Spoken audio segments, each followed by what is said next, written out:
নমস্কার, ride log ইন্ডিয়াতে আপনাদের সবাইকে স্বাগত। আজ আমাদের উদ্দেশ্য মায়াপুর, কৃষ্ণনগর সিটি জাংশন। অনেক পূর্ব আমরা বেরোই। শিয়ালদা থেকে আমাদের ট্রেন ছিল 5টা 37 মিনিটে। আমরা পৌঁছে যাই 2.5 ঘন্টার মধ্যেই কৃষ্ণনগর সিটি জাংশন। ওখান থেকে আমরা ফেরিঘাট হয়ে যাই, ডিরেক্ট যাওয়াও যায়। আমরা আসার সময় ডিরেক্ট এসেছিলাম।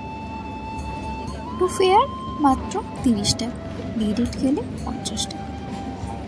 একটু দর কষাকষি করতে হবে, তারপর ওখান থেকে ফেরিঘাট।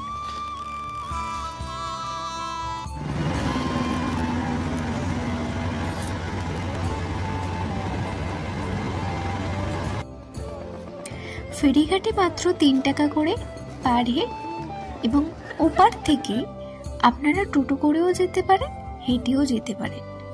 একটুখানি রাস্তা, খুব একটা বেশি দূর না। আগে থেকে যদি আপনাদের রুম বুক করা থাকে তাহলে খুবই সুবিধা হবে।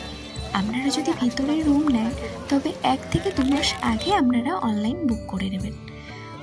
আমরা পৌঁছে যাই মন্দিরের সামনে। আমাদের রুম বুক করা ছিল না, তাই আমরা বাইরের হোটেল নিয়ে নিই। অনেকের প্রশ্ন থাকে নতুন মন্দির কবে ওপেন হবে। নতুন মন্দিরে এখনো কাজ চলছে। 2026 সালের শেষে নতুন মন্দির ওপেন হবে।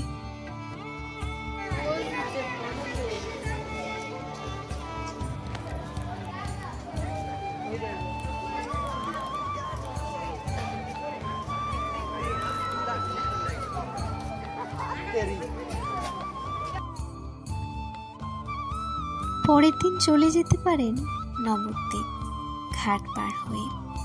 প্রতিজন ভাড়া হলো 10 টাকা, এবং এই জলের মধ্যে দেখতে পাবেন ভাগীরথী আর জলঙ্গি মিলনস্থল, যেখানে 2 নদীর জল 2 রকম। নবদ্বীপের ওপার দিয়ে অনেক টোটো দাঁড়িয়ে থাকে আপনাদের পুরো নবদ্বীপ শহর ঘুরে দেখানোর জন্য, এবং প্রত্যেকটা মন্দিরে ওনারা দাঁড়ান এবং সুন্দরভাবে আপনারা ঘুরতে পারবেন। হাতে সময় নিয়ে গেলে মায়াপুরটাও আপনারা ঘুরতে পারেন একটা টোটো নিয়ে। পুরো মায়াপুর শহরটা টোটো কাকু ঘুরিয়ে দেবে।